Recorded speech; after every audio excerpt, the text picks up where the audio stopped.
Hello everyone, welcome back to my channel. आप सभी को गुड मॉर्निंग। और आप लोग बहुत अच्छे होंगे। आई होप आप लोग बहुत अच्छे होंगे और बहुत अच्छे गुड हैबिट्स को अपना रहे होंगे। गुड हैबिट्स का मतलब ये है कि आप अपने गुड हैबिट जो अच्छे व्यवहार है उसको एक पार्ट बनाना अपने जीवन का। तो इसमें आपका बहुत ज़्यादा लाभदायक है। उसमें एक उदाहरण है, ये है कि जब भी हम पढ़ाई के बारे में बात करते हैं, स्पेशली हम स्टूडेंट हैं तो पढ़ाई के बारे में ही बात करेंगे। तो वो क्या होता है कि हम उस पर बात करेंगे कि गुड हैबिट्स जो है, डायरी लिखना। डेली हम क्या करते हैं, जैसे आप पढ़ेंगे तो बहुत सारे ऐसे बहाना रहता है कि हमारे पास टाइम नहीं है, हमारे पास टाइम नहीं बचता है। तो ये एक चीज़ है जो कि अपनाने के बाद आपको बहुत सारी चीज़ों के लिए दिमाग और आंखें भी खुल जाएगी। वो है डायरी लिखना। और डायरी लिखना जो है बहुत बहुत बहुत बहुत लोगों से आपको अलग बनाता है। क्योंकि आज के डेट में अगर किसी से पूछे कि डायरी लिखना है, डायरी लिखते हैं, आप क्या करते हैं सुबह से शाम तक, और उस चीज़ को एनालाइज करते हैं कि आप कहाँ टाइम वेस्ट करते हैं, तो बिल्कुल भी नहीं। और स्टूडेंट लाइफ में बहुत कम ऐसे होंगे जो कि इस चीज़ को कवर करते हैं। और वो कवर करना सिर्फ कवर करना नहीं होता है, बस आप कहाँ, जैसे कि पढ़ाई कर रहे हैं, पढ़ाई में आप टाइम नहीं बचा पा रहे हैं, तो कहाँ आप इन्वेस्ट कर रहे हैं, कहाँ आप टाइम ज़्यादा दे रहे हैं, उस चीज़ को कॉम्प्रोमाइज़ वहाँ उधर उसको ना वेस्ट करके इधर आपको बहुत ज़्यादा टाइम मिल जाएगा और बहुत ज़्यादा अच्छे कर पाएंगे। तो ये चीज़ है कि डायरी लिखना इतना इम्पॉर्टेंट है। सुबह से आप शाम तक, जब तक आप सोचते नहीं हैं कि आप आप काम करके सोना है, तब तक आप लिखिए। शाम को लिखिए कि आप सुबह से शाम तक क्या किए। और सुबह में भी लिखना चाहिए कि आप सुबह से शाम तक क्या करना चाह रहे थे। आपको बहुत बहुत ज़्यादा डिफरेंस पता चलेगा। और आखिर हम करते हैं, जब जब भी हम लो फील करते हैं तो हम ऐसा करते हैं कि सुबह हमको जैसे शाम है तो कल के बारे में सोचता है आदमी। जब 11 से 12 बज जाएगा, ऐसा माइंड आपका है जैसा हमारा माइंड है। तो हमारा क्या होता है कि जब सुबह से शाम तक काम को डीली कर पाते हैं और 10 से 11 बजे तक रात में भी नहीं कर पाते हैं, तो हमारा दिमाग वहाँ क्वेश्चंस करता है कि आप अगले दिन के लिए रेडी हो। या फिर हमारे एक है कि कल आज वाला जो टारगेट बचा है उसको हम कंप्लीट कर लें, या फिर अगले दिन के लिए। तो इससे बढ़िया ये है कि आज जो है करना है, वो तो हुआ या ना हुआ उसको छोड़ दीजिए, लेकिन जो कल करना है वो आप एक डायरी में लिखिए। और जो आप शाम को जितने टाइम पे आप सोने जा रहे हैं उस टाइम को लिख के आप देखिए। जब आप लिखेंगे और देखेंगे कि आज का टारगेट क्या था और क्या आपको अचीव किए हैं, तो आपको खुद ब खुद पता चलेगा। जैसे कि हम कितने टाइम मोबाइल चलाए, कितने टाइम खाना खाए, कितने टाइम में कितना देर हम कहाँ इन्वेस्ट किए हैं, टीवी देखे हैं, किसी से गप गॉसिप किए हैं, तो इसके बारे में किसी से फालतू बात करना, तो ये सब के बारे में लिखने के बाद पता चल जाता है कि आपका आंखें खुल जाता है कि आप कहाँ क्या करना चाहते थे और क्या आप कर रहे हैं। इससे बहुत इम्पैक्ट पड़ता है। और बहुत सारे ये होता है कि एक डायरी में ये भी लिखना होता है, मैनिफेस्ट करना है। जैसे कि आप आज के दौर में देखिए बहुत सारे लोग कहते हैं मैनिफेस्टेशन जो है रियल होता है।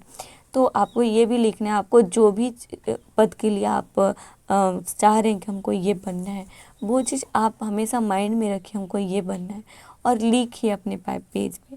इससे काफ़ी इम्पैक्ट पड़ेगा, क्योंकि आप अपने माइंड को बताते रहेंगे कि आपको करना क्या है। क्योंकि हमारा माइंड क्या होता है, कुछ देर के लिए आप उत्साहित होते हैं, फिर आप भूल जाते हैं।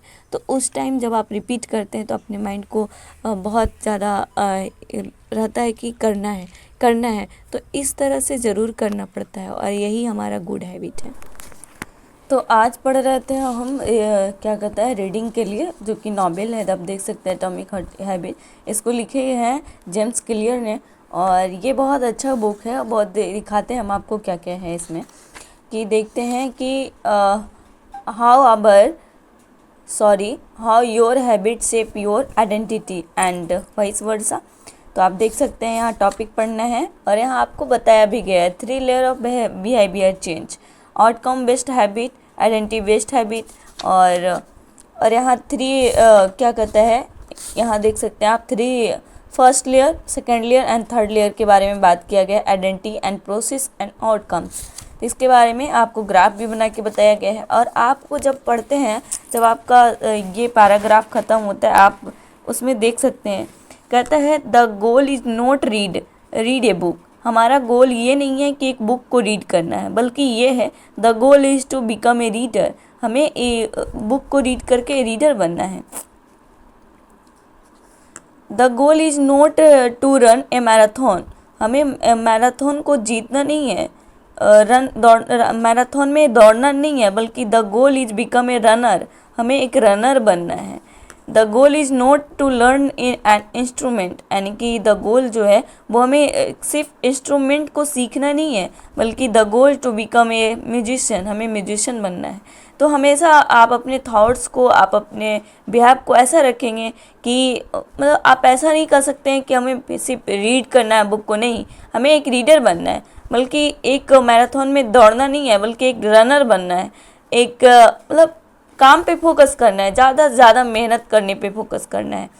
ये आप देख सकते हैं यहाँ एक क्वेश्चन, यहाँ your behaviour are usually a reflection of your identity. कहता है कि जो आपका बिहेवियर है, जो तुम्हारा बिहेवियर है, यूजुअली आपका रिफ्लेक्ट करता है आपका आइडेंटिटी पर। तो आप लोग भी इस बात पे ज़रूर ध्यान दीजिएगा, क्योंकि जब जब हम छोटे छोटे काम को, अपने एफर्ट्स को मारते हैं, दुनिया से मतलब सब लोग से अलग एक रूल फॉलो करते हैं, बल्कि आपको किसी भी तरह का आप में क्वालिटी होगा तो करते हैं, तो ऐसा होता है कि उसमें रिजल्ट नहीं दिखता है, लेकिन धीरे धीरे आप देखते हैं दूसरों से बहुत अलग उस फील्ड में होंगे। तो ज़रूर करना चाहिए दूसरों से अलग।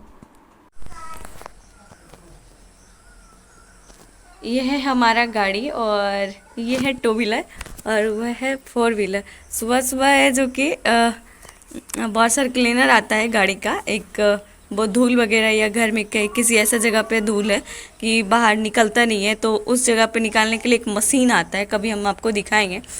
उससे आज धोया गया है और हमको विश्वास नहीं हो रहा था कि ये हमारा गाड़ी है। और ये टू व्हीलर एकदम आपको उतना अच्छा से नहीं दिख रहा होगा, लेकिन बहुत नया दिख रहा है और ये काफ़ी पुराना गाड़ी है। ये गाड़ी हमको देखने पे लगा कोई आया होगा तब लगाया होगा। शायद इसका सीट भी चेंज कर दिया गया है, शायद ले गए होंगे। हमको इस चीज़ का पता नहीं है, इसके बारे में तो पता करना पड़ेगा।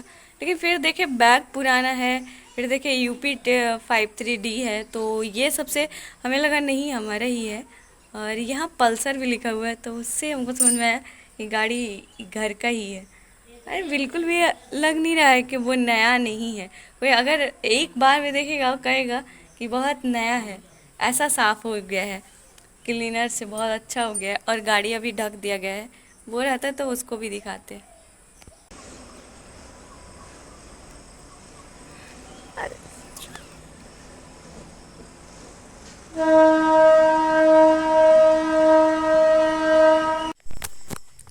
तो अभी शाम का टाइम था, तो थोड़ा टाइम बच गया था शाम को, तो आ गए थे छत पे, क्योंकि सीटेड का फॉर्म तो हम एक दिन देख रहे थे कि कैसे भराता है। वैसे तो भर देते हैं, लेकिन फिर हम सोच रहे थे कि खुद से भरना सीखते हैं।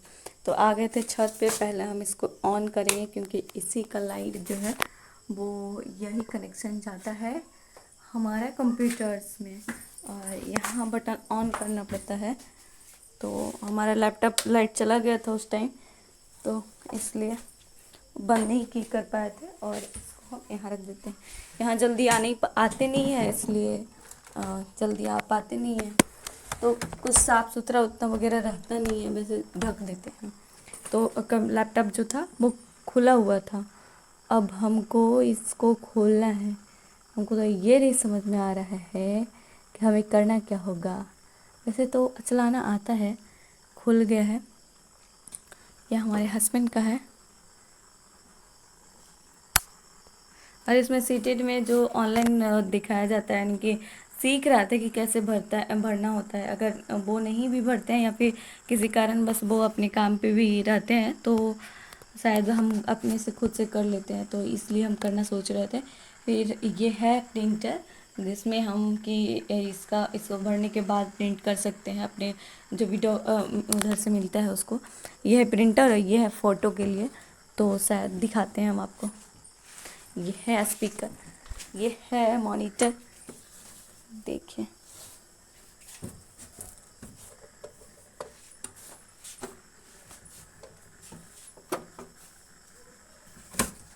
और ये रहा कुर्सी जो कि व्हील वाला है, घूमने वाला।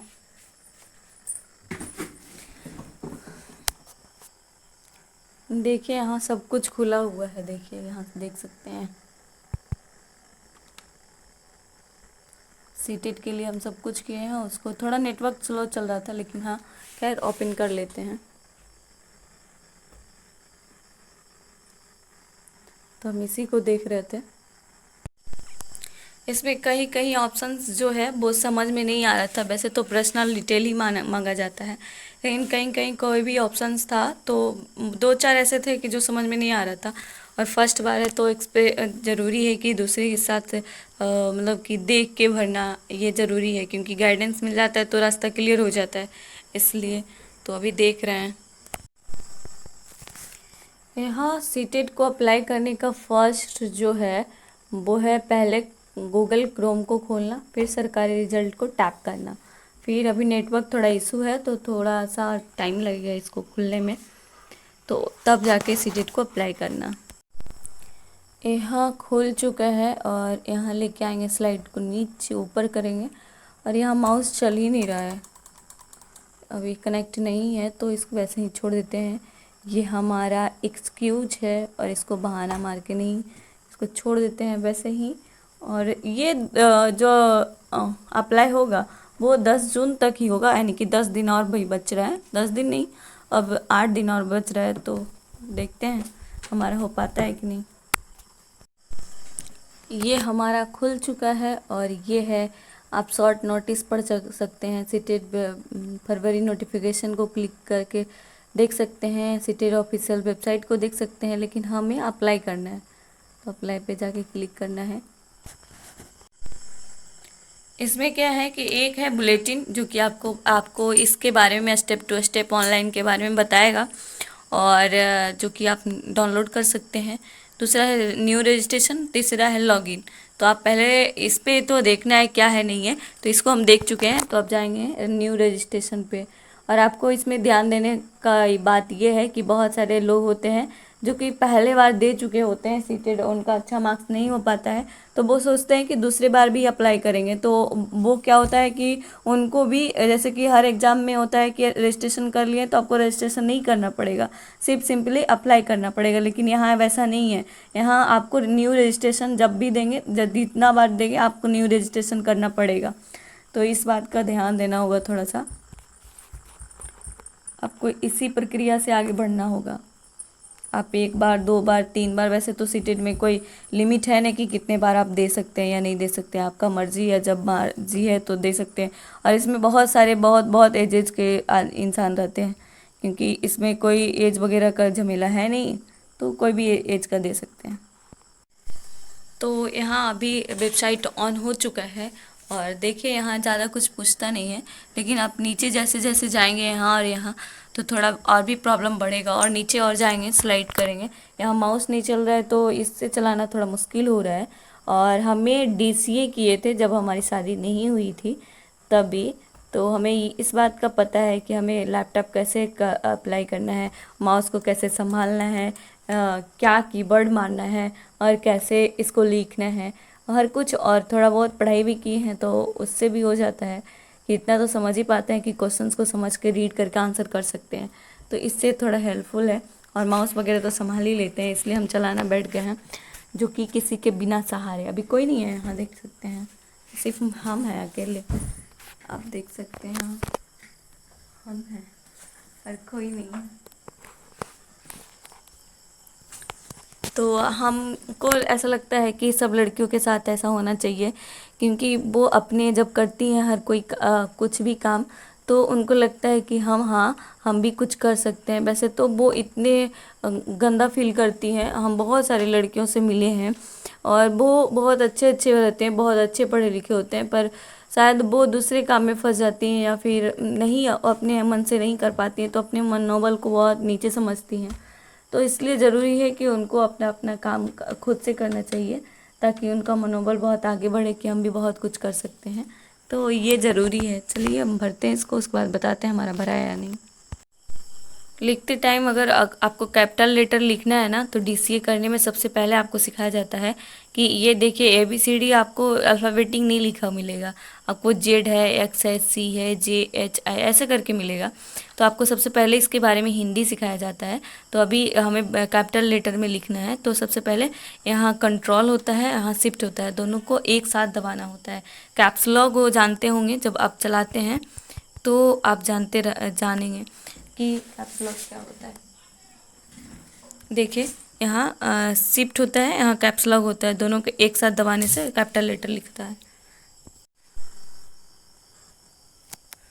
तो इसमें होता है, आप देख सकते हैं कि एक आइडेंटिटी टाइप देना होता है, जिसमें आपको देना होता है कि कौन सा आपको आईडी लगाना है। तो हमें आधार कार्ड लगाना है, क्योंकि यहाँ नंबर भी वैलिड करना पड़ता है, और भी ration card, voter ID card, तो आधार कार्ड हम लगा रहे हैं। और ये रहा हमारा आधार कार्ड। तो आधार कार्ड लेके जाएं अगर आपको अप्लाई करवाना है तो। वैसे तो आप लोग अप्लाई कर लिए होंगे। यहाँ देखिए एक वर्ड हम लिख चुके हैं, हमारे पापा का नाम है शैलेंद्र, तो यहाँ लिख चुके हैं। और अगर आपको स्पेस दबाना है ना, तो जैसे फर्स्ट बार अगर एक बार दबाए, दो बार दबाए तो इतना बड़ा है। जब हम फर्स्ट बार डीसीए करने गए थे ना, तो ऐसे ऐसे करने हैं, हम कस के ऐसे कर देते हैं। तो कहते हैं ऐसा कि ऐसा है कि धीरे धीरे चलाओ, ऐसा नहीं कि फोड़ दो एक ही बार में। तो ये सब सीखना होता है कंप्यूटर में। और जब हम एग्ज़ाम देते हैं तो इतना परेशानी का सामना नहीं करना पड़ता है, क्योंकि हमें आता है। और वैसे भी कोई दिक्कत होता नहीं है, क्योंकि वहाँ कीबोर्ड चलाना होता नहीं है एग्ज़ाम्स में। सिर्फ आपको चलाना होता है जो कि माउस, आंसर करने के लिए। कीबोर्ड तो चलता ही नहीं है कोई भी एग्ज़ाम में, उसको हिलाते रहिए, थेथर जैसा सुनता है। हाँ ये वाला चलेगा, वहाँ ना जो कीबोर्ड होता है नंबरिंग चलेगा, क्योंकि उसी से पासवर्ड डालना होता है। हाँ देखिए, देखिए यहाँ थोड़ा सा आपको ना देखना पड़ेगा कि प्रीमाइज नंबर या नेम, यानी कि आप कहाँ रहते हैं, ये देना पड़ेगा। कि ऐसा होता है ना कि आपका घर है बिहार और रह रहे हैं कहीं और जगह, तो ये सब देखना होता है। एक परमानेंट होता है, एक प्रीमाइज नंबर, यानी कि आप जहाँ रह रहे हैं उसका नंबर देना होता है। बहुत सारे लोग हैं जो कि सोसाइटी में भी रहते हैं, हम तो गाँव में रहते हैं, तो हम नेम लिखेंगे सिर्फ। और दूसरा नंबर है कि सब लोकेलिटी, यानी ऑप्शनल है, ये दे सकते हैं या भी नहीं दे सकते हैं, ये ज़रूरी नहीं है, मैंडेटरी नहीं है। यहाँ देख सकते हैं पिन कोड देना है, और पिन कोड हमें अपना वाला 811103, यानी कि हम अपने तरफ वाला जो पैसारी से पहले वाला आता है, लेकिन यहाँ वाला नहीं आता है, तो अभी हमें पूछ के डालना पड़ेगा। देखते हैं गाइस, शादी के बाद, पढ़ने के बाद क्या होता है कि आपको बहुत टेंशन होता है। गाइस टेंशन नहीं है, बिल्कुल नहीं, आप बिल्कुल मोटिवेट रहिए।